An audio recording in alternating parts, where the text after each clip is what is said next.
pulso económico, que como es tradicional, vamos a iniciar echando la vista atrás, a ver qué tal le ha ido a nuestra bolsa. El IBEX 35 hoy con avances muy leves, 0,16%. El índice general termina la sesión en 12.708,8 y algunos valores luego en la tertulia veremos a ver por qué, cómo y de qué forma. La que más sube hoy, Acerinox 3,76 arriba, en segundo lugar Indra 2,11 arriba, en tercer lugar Solaria en la misma cantidad, 2,11 arriba.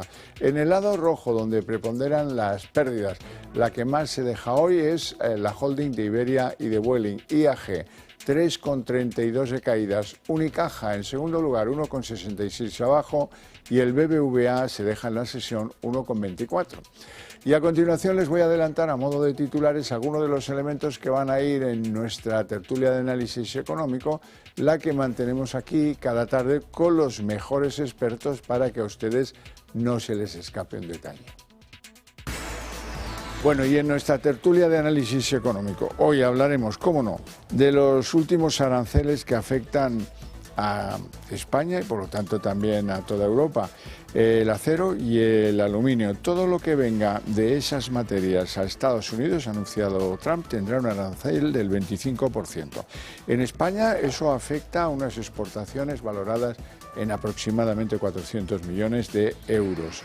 Ojo, porque a lo mejor Trump tiene que hacer un anuncio dentro de unas horas, empieza a contarnos ya si le pone o no le pone aranceles a las renovables. Se habla de un 29%, un poquito más que el acero y el aluminio. Y hablaremos también de Talgo, porque al mercado le gusta y bastante la OPA de la empresa polaca PESA, que se formulará pues de forma inminente, según han anunciado, sobre la empresa de los trenes Talgo española. Y eso confirma pues que así al mercado sí, de otra manera pues ya no tanto. Bien, dicho lo cual, presentamos a nuestros invitados en el día de hoy. Don Juan Iranzo, catedrático de Economía Aplicada y director de Armadata. Muy buenas noches. Buenas noches, encantado de estar aquí, pero este hombre me tiene sin vivir con los aranceles, ¿eh? Sí. No para. Don José Ignacio Enríquez, muy buenas tardes, que antes he dicho noches y me he equivocado. Actuario financiero y presidente de varios fondos cotizados de renta fija. ¿Todo bien? Todo bien, Javier. Buenas tardes. Vamos con la sesión de la bolsa. El IBEX parece que se va habituando incluso a los aranceles. Aquí no nos para nadie. Hemos recuperado los 12.700. Pues una magnífica sesión en un día que, en cierta medida, lo normal es que hubiera habido una realización de beneficios después de la magnífica semana pasada. Pero efectivamente, hay liquidez, llevábamos un retraso y eso se está manifestando sobre todo en aquellas empresas que están presentando buenos resultados. Pero dicho lo cual, están expectantes. Y estamos expectantes todos a la evolución de la economía internacional, a la evolución de la economía norteamericana y sobre todo a los sectores más afectados o menos por los aranceles. Pues sí, una jornada magnífica, porque a pesar de estas noticias con las que nos levantamos los lunes, relativas a las nuevas reglas del comercio internacional, los aranceles de la administración de Trump, bueno, pues la bolsa del IBEX sigue manteniendo músculo, estamos ya en niveles que continúan batiendo récords. Hay unas previsiones de normalización monetaria, pero con alguna bajada todavía de tipo de interés por parte del BCE este año, y todo eso ayuda porque cuando los tipos de interés bajan, pues las bolsas, los bonos y todos los activos reales pues tienden a subir. Vamos entonces con los aranceles. El anuncio hecho ya por Trump. Cualquier acero, cualquier aluminio que sea importado en Estados Unidos va a tener un arancel del 25%. En España eso deja en riesgo unos 400 millones de materias de hierro, de aluminio que se exportan a Estados Unidos. Y ojo porque está en el aire, todavía no es definitivo, pero parece que se cierne un arancel del 29% para la industria renovable. Pues efectivamente, yo no puedo estar más en desacuerdo con estos aranceles que ya están aplicados y además es una incoherencia enorme, porque efectivamente se pretende proteger una industria que en este momento en Estados Unidos es bastante competitiva, la siderurgia, como consecuencia del abaratamiento de la energía por el fracking y las centrales nucleares, pero básicamente por el fracking, es competitiva y, sin embargo, ¿qué es lo que quiere Trump y Estados Unidos? Potenciar su crecimiento impulsando la construcción, las infraestructuras y el sector de automóvil. ¿Y eso que requiere? Acero, básicamente.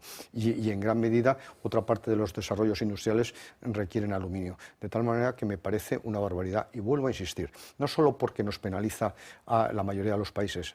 A España le puede cuestionar 400 millones de exportaciones, que ya serían 500 dentro de una vez llegada con la incorporación a Estados Unidos, es decir, con el arancel. Pero es que el arancel anterior, en la época anterior, significó una reducción del 50% de nuestras exportaciones. Nos perjudica a España, nos perjudica al comercio internacional, pero en el pecado lleva la penitencia. Un incremento de los costes de producción significa una reducción de su competitividad, y eso no lo termino de entender. Pero es que además la propia Reserva Federal ha estimado que si se aplican los aranceles que en principio ha anunciado, la inflación se situará al 4%, lo que significa una pérdida de poder adquisitivo de los norteamericanos. Sinceramente, creo que este tipo de guerras comerciales no favorecen a nadie. Bueno, yo no me voy a situar en una posición de enjuiciar, si bien puedo estar de acuerdo con Juan, porque a ninguno de los dos nos gustan las políticas proteccionistas, porque por definición creemos en el libre mercado, y yo pues tengo una formación de corte liberal económica, pero hay que hacer una reflexión. Esto ya se veía venir. Trump no está tomando estas medidas pensando en España ni en Europa. Él tiene un mandato muy claro, que es fortalecer la industria norteamericana. Entonces, ¿qué podemos...? Todo está pensando en China, que es el gran exportador de estas Efectivamente, materias. pero la última derivada de todo esto es volver a hacer, pues lo que él decía, volver a hacer a América grande de nuevo. Entonces, yo pienso que a Trump hay que tomárselo en serio, pero no hay que tomárselo al pie de la letra. Me explico. Cuando dice algo suele hacerlo, suele acabar ocurriendo, pero tiene la capacidad, y lo hemos visto, de modificar esos decretos que firma con esa letra que queda tan claramente establecido lo que está diciendo en ese momento, y lo hemos visto en casos como el de Colombia, en casos como el de México. Entonces, a Trump hay que tomarlo en serio. Cuando se dice que va a hacer América grande, pues se está pensando en favorecer a compañías que estén en Estados Unidos, como por ejemplo Alcoa, o como por ejemplo Acerinox, y US Steel, que hoy teníamos una noticia de que los japoneses, Nippon Steel iba a adquirir US Steel, pero bueno, pues tiene un efecto negativo en otras compañías, con lo cual, bueno, pues lo que hay que estar es atento al relato de lo que se nos viene y entrar en un juego de negociación inteligente y bajarnos del pedestal y decir, bueno, si yo hago esto, ¿a cambio qué consigo? Y es de lo que se trata. Pero claro, es que además, evidentemente, para hacer grande a Estados Unidos, lo que tiene es que evitar los aranceles. Lo que tiene es que aplicar medidas que a mí me parecen muy positivas que ha propuesto. Energía barata, favorecer el fracking y la energía nuclear. Favorecer la localización de empresas, reduciendo o eliminando prácticamente los impuestos. Ese es el juego. Claro. Ese es el juego. Mira cómo Nippon Steel ha decidido invertir en Estados Unidos. Claro, pero no para evitar los aranceles. Porque ¿qué ocurre? Eso lo estudiábamos en la facultad, o lo explico yo en la facultad. Cuando suben los precios externos, también suben los internos, tienen un margen, y además pierdes competitividad, reduce las exportaciones en general del sector, reduces el crecimiento y el empleo. A mí no me parece nada acertado la política de aranceles. Está el resto, claro, Juan, no puedo estar más de acuerdo en la mayor parte de las medidas de política económica. La próxima vez que vea a Trump se lo digo. A lo mejor esta noche se lo comento yo quería apuntar una cosa. Desde el punto de vista teórico estoy completamente de acuerdo, pero desde el punto de vista empírico y aplicado hay que ser práctico, hay que ser pragmático, porque el relato de la administración Trump está clarísimo. Entonces, lo que no vamos a luchar contra, pues contra gigantes, ¿no? Era lo que quería. Bueno, vamos al territorio de España, que no pocas noticias están en el candelero. El Gobierno ultima el hachazo a las energéticas por un importe de 700 millones, las 5 grandes energéticas españolas. Bueno, pues efectivamente, un nuevo instrumento, o desde el año pasado un instrumento de recaudación fiscal, porque no tiene otra justificación, el denominado Fondo de Eficiencia Energética, que este año va a tener una dotación con cargo a las empresas de 1.100 millones, que significa del orden de un incremento del 40% respecto al año anterior, y además afecta a unas 808 empresas. Dicho lo cual, pagan proporcionalmente en función de sus ingresos, y en este sentido a las 5 grandes pues efectivamente les da un hachazo, como usted ha denominado, de más de 700 millones. En concreto, a Repsol, que es la primera, 243 millones y a Endesa 129. Me parece intolerable. Precisamente defendíamos la propuesta de Trump de conseguir energía barata, abastecer a la industria, a los ciudadanos, etcétera, con una energía segura y barata. Y aquí estamos haciendo justo lo contrario, porque evidentemente, ¿quién va a pagar al final ese fondo?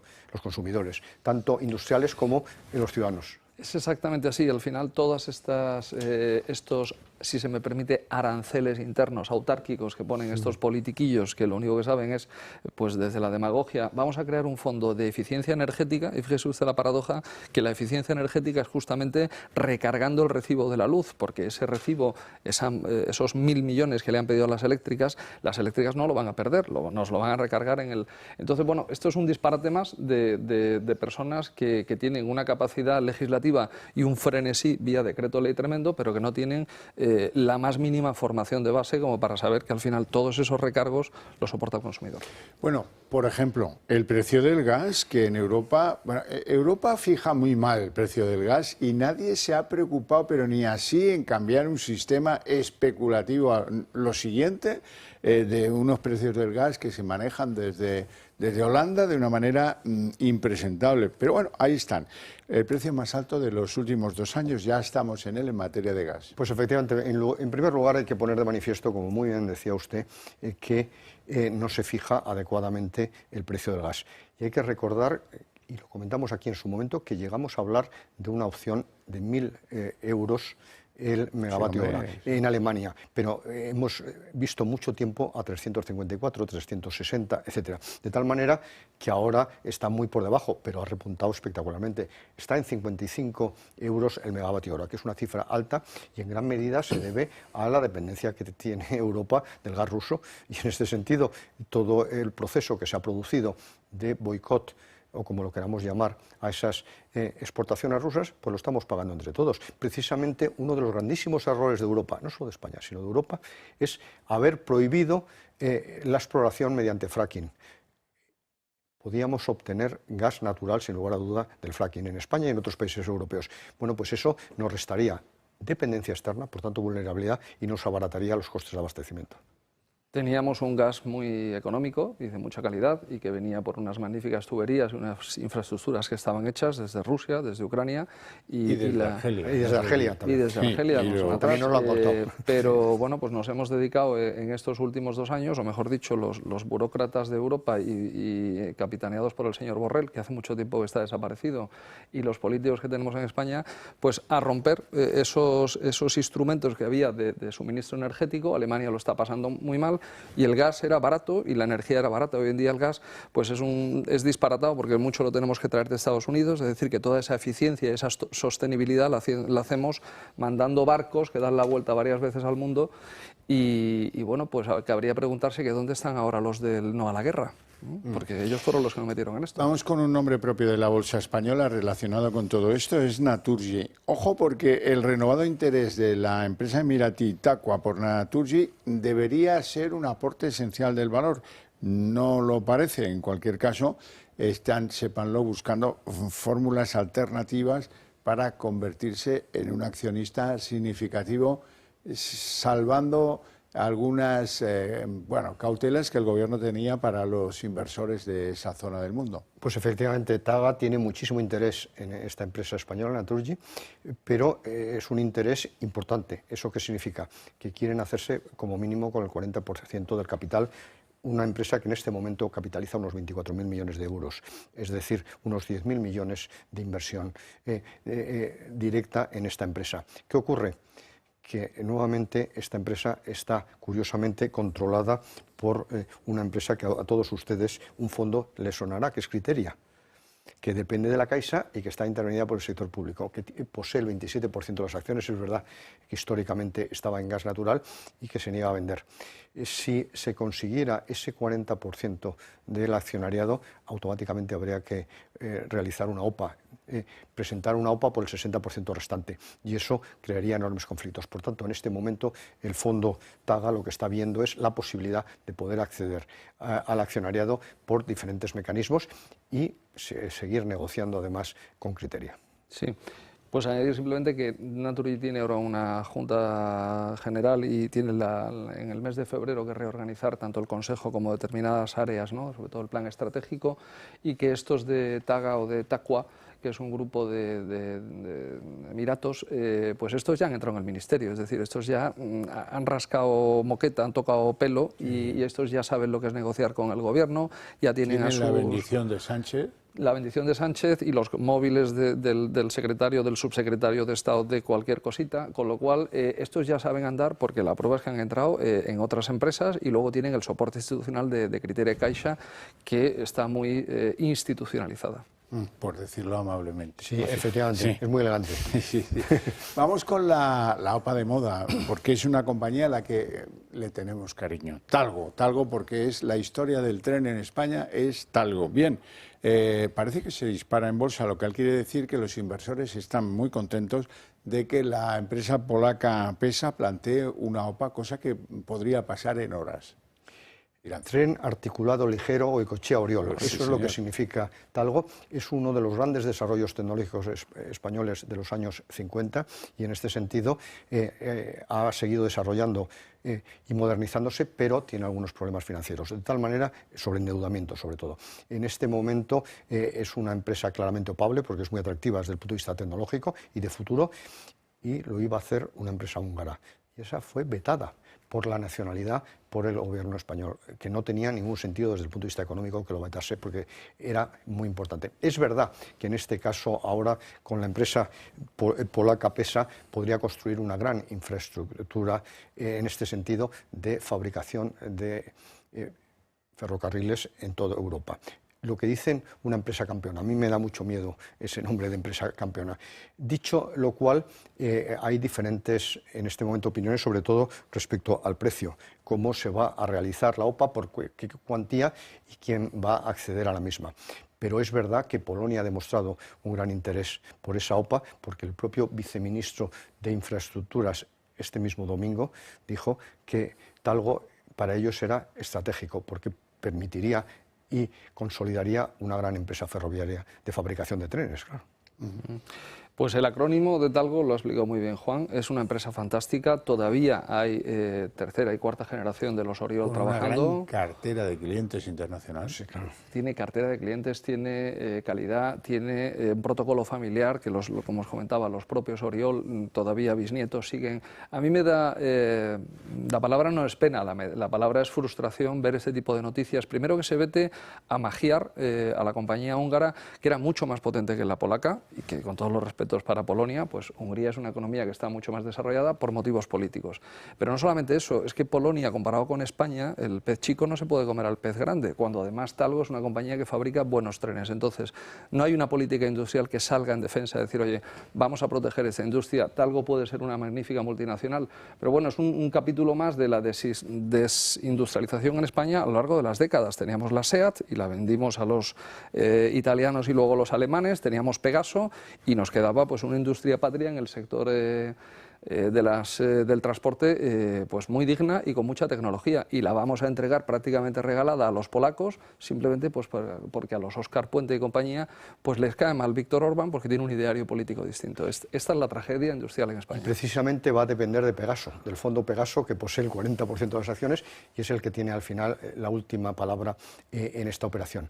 Hay que recordar que Talgo ha triunfado también en los trenes de alta velocidad, pero ha tenido un problema importante en Estados Unidos, que es la altura, que precisamente es un tren bajo frente a los andenes y las estaciones de Norteamérica, por tanto no ha podido entrar en Norteamérica. Fue pionero también en el cambio precisamente del ancho de la vía. De la vía, porque España tiene un ancho ligeramente superior a la media europea. De tal manera que realmente es una empresa importante y que tenía que haberse asociado con empresas con futuro clarísimo, como era la húngara. En este caso hay una intervención pública nuevamente y además habían amenazado con meter dinero también de la SEPI, que ya era el colmo. El colmo. ¿Y qué me preocupa también? Que parece ser que el fondo que hay detrás de la empresa polaca es público, ¿no? Sí, sí. Bueno. Vamos PFR. Con un tema que sé que le gustará, profesor. Vamos con Bélgica. El país de Europa que iba a abandonar las nucleares este año, 2025, resulta que ahora quiere duplicar su potencia nuclear y la pregunta es si van a seguir el ejemplo belga, ¿no? Cambia las cosas que un país sea tan decidido. Hombre, cambia muchísimo y el señor Sánchez y su gobierno, igual que la señora Rivera, tenían que estar muy atentos. Es verdad que la señora Rivera parece que para llegar a la vicepresidenta de la Comisión, a la vicepresidencia, se ha caído el caballo y ahora ya lo ve. ¿Por qué? Porque la propia Comisión Europea, en primer lugar, ha calificado la energía nuclear como energía verde. Por tanto, eso tiene grandes ventajas. Que la primera ventaja que tiene en España es precisamente que no emite CO2. Pero es verdad que en este momento está clarísimamente fiscalizada por el Gobierno. La excesiva presión fiscal que soporta hace que pueda no ser atractivo, que sea inviable, cuando en realidad es una de las energías más rentables. Y además, si se alarga la vida útil de las centrales nucleares de las 7 que actualmente están en operación, producirían una energía muy barata, porque del orden del 70% del coste del kilovatio es la amortización de la inversión y ya están amortizadas. Por tanto, es imprescindible en España alargar la vida útil de las centrales nucleares para garantizar una energía barata, pero sobre todo para garantizar la energía, porque de hecho en el mes de diciembre se paró una central, Cofrentes, para su última recarga prevista y durante 3 días una parte importante del abastecimiento eléctrico a la industria española estuvo interrumpido, por tanto estuvo parada la industria. Y luego, por otro lado, hay que recordar que en este momento hay 412 reactores operando en el mundo, pero lo que hay que recordar sobre todo es que hay 58 en construcción en Estados Unidos, en Francia, en la India y en China. El giro estratégico de Bélgica antes lo han producido otros países. En Finlandia han inaugurado hace año y medio, 2 años, una central nuclear no muy lejos de Helsinki, en Inglaterra no muy lejos de Londres, o sea que vamos a ver, nos estamos quedando solos. Ha habido una evolución en la producción de energía nuclear. En sus orígenes pues eran grandes centrales nucleares con unos fosos inmensos y unas marmitas de hormigón armado. Hoy en día el futuro de la energía eléctrica pasa por lo que son las mini centrales nucleares.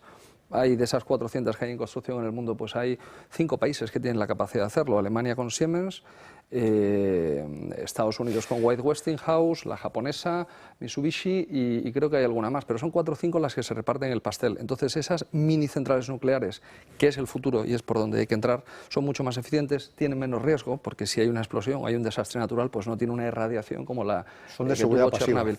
Entonces por ahí van los tiros, con lo cual aquí lo interesante es ver que Bélgica, este movimiento, vamos a ver a quién se encomienda para esas contratas de esas mini centrales nucleares. Pues si será los americanos es Westinghouse, si es Alemania será Siemens, y a partir de ahí, pues bueno, imbrincarnos todos en el mismo modelo de mini centrales nucleares, que es por donde van los tiros. Efectivamente, de 300 megavatios, pero además hay que recordar que Alemania lleva 2 años, por ejemplo, en recesión, debido fundamentalmente a la crisis del sector del automóvil y a su modelo energético, que por razones estrictamente políticas, no económicas ni técnicas, se cerraron las centrales nucleares y lo están pagando. Y además lo han sustituido por carbón, en gran medida. A ver qué sale de las elecciones del 23 de febrero. Puede ser determinante, completamente de acuerdo. Pero, desde luego, lo de Bélgica es muy significativo porque tenía ya un programa para parar las centrales y lo que hace es duplicar la potencia. ¿Cerraban este año? Efectivamente. Mira tú, como los belgas son lógicos, sí, en este caso. Se suelen enterar tarde de las cosas, pero al final no tienen problema, rectifican, que es lo que tiene que hacer un buen gobernante cuando ha ido mal dirigido en un tiempo. No tenemos tiempo para más, lo vamos a dejar aquí. Eso sí, tengo tiempo para agradecer a estos 2 caballeros su presencia en el programa y aún más sus opiniones, y a ustedes su paciencia e interés. Pero para ustedes tengo premio. A la vuelta de publicidad, la redacción abierta.